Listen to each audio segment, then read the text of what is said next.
Hello friends, good morning. এখন বাজে হচ্ছে সকাল 11টা। এখন থেকেই তোমাদের সাথে নিয়ে ভিডিওটা স্টার্ট করলাম। আই হোপ তোমাদের ভিডিওটা দেখতে খুব ভালো লাগবে।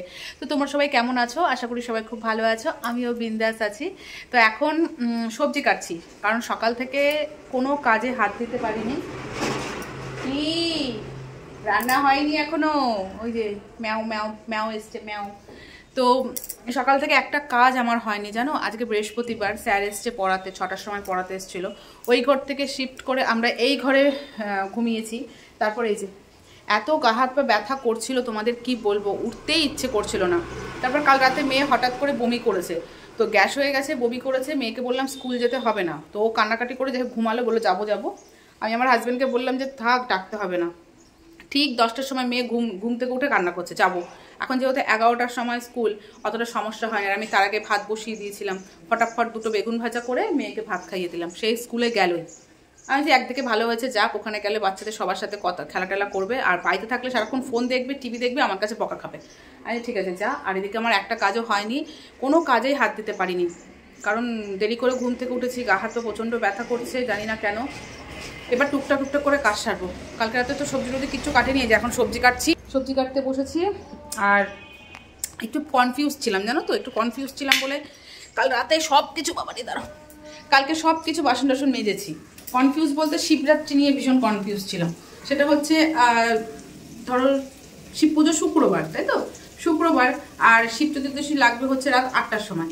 এর জন্য আমি ভেবেছিলাম বৃহস্পতিবারে আমি একটু তাহলে করবো, নিরামিষ খাবো, শুক্রবারে শিবের মাথায় জল ঢালবো। রাত 8টার সময় লাগবে, তুমি ভাবতে পারছো তোমরা? যতক্ষণ না খাওয়াটা বড় কথা না, মানে পারবো কিনা ওটাই। তারপর আমি শ্বশুরবাড়িতে ফোন করলাম, যা বললো তাহলে তুমি একটা কাজ করো, 2 দিন তো আছে, শনিবার পর্যন্ত আছে, বিকেল পর্যন্ত আছে, শনিবার বিকেল পর্যন্ত, তুমি শনিবারেই জল ঢালো, বৈষ্ণব পদ্ধতি শনিবারেই ভালো। আমি তাও ঠিক, তাহলে শুক্রবারে নিরামিষ খাবো, শনিবারে শিবের মাথায় জল ঢালবো, আমার যখন খুশি তখন ঢালতে পারবো, তাই না? সে 12টা নাগাদও ঢালতে পারি, এবার বিকেলেও ঢালতে পারি। নিরামিষ আয়োজন করার পরেও আমি আবার পাড়ার থেকে মাছ রাখি, পাড়ার থেকে বেশি না, 6 পিস মাছ রাখলাম। এখানে উচ্ছে ভাজা হচ্ছে, এই যে বেগুন ভাজা করেছি, ভাত হয়ে গেছে। এই দেখো, আজকে নিরামিষ খাওয়া বলে ভাতের ঝুড়িগুলো সব বের করেছি মাজবো বলে।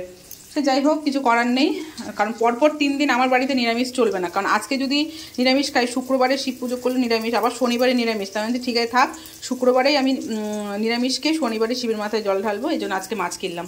আর এদিকে তোমাদের দেখিয়ে দিই সব যে আমার ঘরের এলোচেলো হয়ে আছে, তোমাদের বলি। এই দেখো, নিরামিষ রান্না করবো বলে আমি ঝিঙে কেটে রেখেছি, ঝিঙে করতাম, মানে ঝিঙে পোস্ত করতাম, অনেক কিছু করতাম, ডাল টাল, তো এগুলো এখন বাটি করে ফ্রিজে রেখে দেবো। তাই ভাবছি মাছের ঝোলটাই ডাটা দিয়ে করবো, ডাটা আলু বড়ি দিয়ে মাছের ঝোল করবো, উচ্ছে ভাজা, বেশি কিছু করবো না।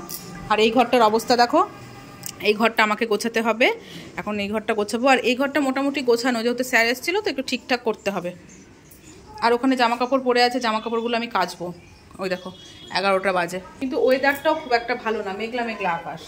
এই 2 দিন ধরে এরকম, মানে সকাল থেকে মেঘলা মেঘলা আকাশ থেকে তারপর এমন চমকানো রোদ দেয়, তুমি ঝলসে যাওয়ার মতো একদম। তো তবু কাচবো, না কাচলে হবে না। আর তোমাদের একটা জিনিস দেখা, এই দেখো গ্লাভস অর্ডার দিয়েছি। কেন বলো তো গ্লাভস অর্ডার দিয়েছি?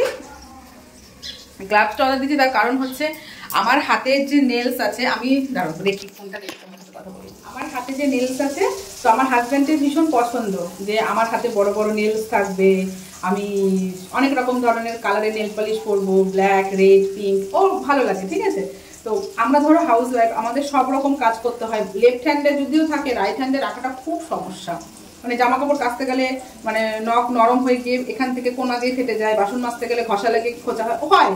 তো তো তোমাদের কি বলবো, সেটা হচ্ছে আমার হাজব্যান্ড এখন বাসন মাজতে গেলে তো হাতের নেলস নষ্ট হবেই, জন্য এই যে গ্লাভস অর্ডার দিয়েছে, যে তুমি হাতের নখ নষ্ট করা যাবে না, কিন্তু তুমি গ্লাভস পরে বাসন মাজবে। দেখেছো আমার বর আমাকে কত ভালোবাসে, কত খেয়াল রাখে। বিয়ের আগেও, জানো তো, বিয়ের আগেও যখন প্রেম করতাম তখন আমাকে বলতো তুমি পায়ে বড় বড় নেলস রাখবে, তুমি ব্ল্যাক কালারের জুতো পরবে, পিঙ্ক কালারের নেল পালিশ পরবে, কত শখ। আর আমার হাতে কোনো সময় নেলস রাখতে পারতো না, মানে নখ দিয়ে খোটার একটা কোনো মাথা ধরে যদি কোনো সময় টেনশন হয় না, কোনো কিছু নাই, নখের ওপর সেই এফেক্টটা পড়ে, এরকম কুটে কুটে নখগুলো এমন করবো, তারপর যখন টেনশনটা মুক্ত হয়ে যায় তখন ভাবি নেলসগুলো ভেঙে ফেললাম, এরকমভাবে কুটে কুটে নষ্ট করে দিলাম। কিছু কিছু সময় হাজব্যান্ডের ইচ্ছে, শখ, এগুলো মেটানো খুব দরকার, যেগুলো ভালোবাসে, আমাকে দেখতে চায়, যে আমাকে এরকম রূপে দেখতে চায়, তো আমার মনে হয় করাটা উচিত, কারণ ও যেখানে আমার ভালো লাগে, ওর যেখানে যেটা ভালো লাগে তার জন্য আমাকে একটা গ্লাভস কিনে দিয়েছে যে তোমার হাতের নেলস যেন নষ্ট না হয়। ভালো লাগার জিনিস আমাকে সাবধানে রাখতেই হবে, তাই না? এটা কোনো ব্যাপার না, আজ আছে হাতের নখ, কালকে নাও থাকতে পারে। তাই বলে কি আমার হাজবেন্ড আমাকে ভালোবাসবে না, ভালোবাসা কমে যাবে সেটা না। পছন্দ করে, ভালো লাগে ওর। তো অনেক বকবক করলাম, অনেক রকম কথা থাকে মানুষের লাইফে, তাই না? এগুলো হচ্ছে সব স্মৃতি, তাই না বলো? কত রকম মানুষের কত রকম স্মৃতি থাকে, তো সেরকমই একটা একটা করে তোমার সাথে সব শেয়ার করছি। এগুলো ভালো লাগা, ভালোবাসা, সব স্মৃতি। তো চলো, আর আমি দুদিকে চুল বেঁধেছি, কেমন লাগছে বলো? আমার কি বয়স 10 বছর কমে গেছে বলো তো? কমে গেছে 10 বছর বয়স। তো চলো ঝটপট ঝটপট কাজগুলো সেরে তারপর তোমাদের সামনে আসছে। অনেক বকবক করে সকাল সকাল অনেক বকবক করেছে, অনেক বকবক করেছে। এখন আর কোনো বকবক করবো না, আমি আগে কাজ সারবো। ওকে।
হাতে গ্লাভস পরে নিয়েছি, এখন আমি বাসন মাজবো। আমার রান্না টান্না সব কমপ্লিট, বাসনটা মেজে গ্যাসের জায়গা মুছে যাবো ঘর ঝাড় দিয়ে ঘর মুছতে।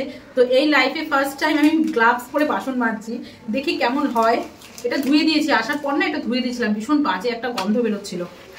তো মনে হচ্ছে আমি এখন সার্জারি করবো, সার্জারি সার্জারি। তো চলো স্টার্ট। একটু হয়তো অসুবিধা হতে পারে, কি বলতো প্রথমবার করছি তো একটু অসুবিধা হতে পারে। কি ব্যাপার, আমি কস বাইটে ধরতে পারছি না। হ্যাঁ, কস বাইট ধরতে পারছি না, কেমন যেন লাগছে।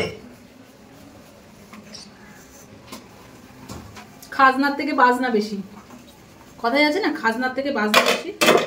ব্যাপারটা সেরকম, যেন মনে হচ্ছে আমার এক্সট্রা হাত হয়ে গেছে। আমার এই মাইক্রোওভেনের বাটিটা তোমাদের কি বলবো, খুব ভালো কাজে লেগেছে আমার।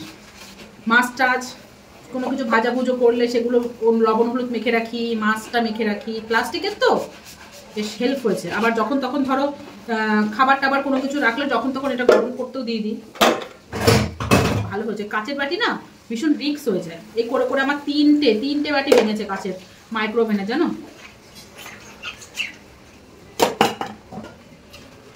আমার তো মনে হচ্ছে আমি কস বাইট দিয়ে মাজছি না, মনে হচ্ছে আমার গ্লাভস দিয়ে হাতে মাজা হচ্ছে।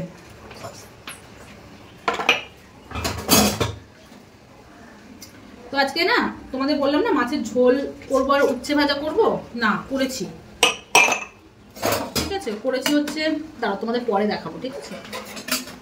কিন্তু জানো এখন অনেক বাজে, 1টা 2 বাজে, দেরি হয়ে গেছে না। সব একটা প্রিপারেশন ছিল, নিরামিষ রান্না করব, তারপর আবার সব দেখে দেখে আবার নতুন করে আবার সবজি টবজি কাটা, যার জন্য খুব অসুবিধা হচ্ছে। কদিন আবার ইউজ করা সব পর ঠিক হয়ে যাবে, বলো। আমার না কোমর ব্যথা হয়ে গেল, তোমার সাথে ঝুঁকে ঝুঁকে কথা বলছি তো কোমর ব্যথা হয়ে গেল। তো চলো বাসন কটা মেজে তারপর আসি, ব্যথা হয়ে গেল। বন্ধুরা এই দেখো গ্যাসটা সব মোছা হয়ে গেছে, অনেক কষ্টে বাসন মাজলাম, প্রথম দিন তো কেমন যেন লাগছিল। তো যাই হোক অনেক কষ্টে বাসনটা মাজলাম। আর এখানে রান্না দেখো, ভাত। আজকে আর এই ঝুড়িগুলো লাগাইনি, কারণ আজকে ধুলাম, কালকে আবার আমাকে যদি লাগাই তাহলে কালকে আবার আমাকে ধুতে হবে, এর জন্য থাক। থালা দিয়ে ঢেকে রেখেছি, 3টে থালা একবারে নিয়ে নিয়েছি, দুপুরে 3 জনার নিয়ে নিয়েছি, যা থাকবে ফ্রিজে ঢুকিয়ে দেবো।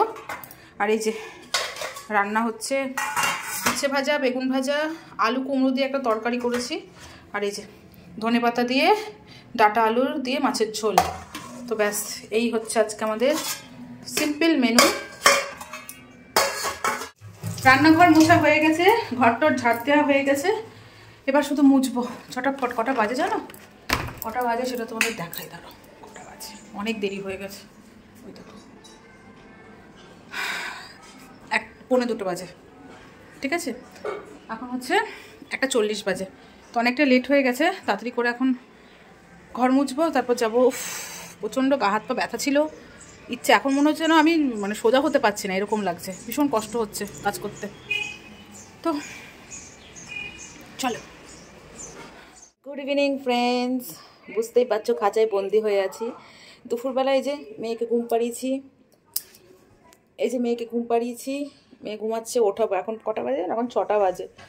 তো আমি একটু ভিডিও এডিট করলাম, করে টোরে ঠাকুর পুজোর বাসন মাজলাম, তারপর নাইটি ভেজানো ছিল, নাইটি কাচলাম, কারণ আজকে জল আসেনি, আজকে জল টেনে টেনে কাজ করতে হয়েছে, এই জন্য আর জামা কাপড় কাচিনি। তোমাদের বললাম না জামা কাপড় কাচবো, আর কাচিনি, এই জন্য এখন ভিজিয়ে রেখেছিলাম, এখন কাচলাম। এখন জলটা আবার স্পিডে এসছে, তারপর জামা কাপড় কাচলাম। এখন যাব হচ্ছে সন্ধে দিতে, সন্ধে দেবো। মামা ওঠো, মামা শোনা, ওতো কী খাবে বাবা শোনটা? তো সন্ধে দেবো। Good evening. এ যা মাম্মাম, তো দেখো দেখো বাবু কি হচ্ছে? বলি বাবা কি বললাম 3বার? কি বললাম মা? গুড ইভিনিং 3বার বললাম। আচ্ছা আবার বলি, গুড ইভিনিং ছোনটা মা, ওঠো। তো চলো সন্ধেটা দিই। বাবারে বাবা, মশারি না টাঙালে না শোয়া যায় না, এত মশা, আর জোরে ফ্যান চালাতে পারছি না, তো ফ্যান চালিয়ে ব্ল্যাঙ্কেট গায়ে দিয়েছিলাম। আমি শুইনি, কিন্তু আমার চোখ লেগে এসেছিল।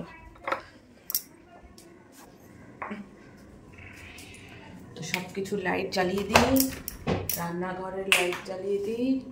তো চুলটা গোটাবো, গুটিয়ে এখন সন্ধে দেবো।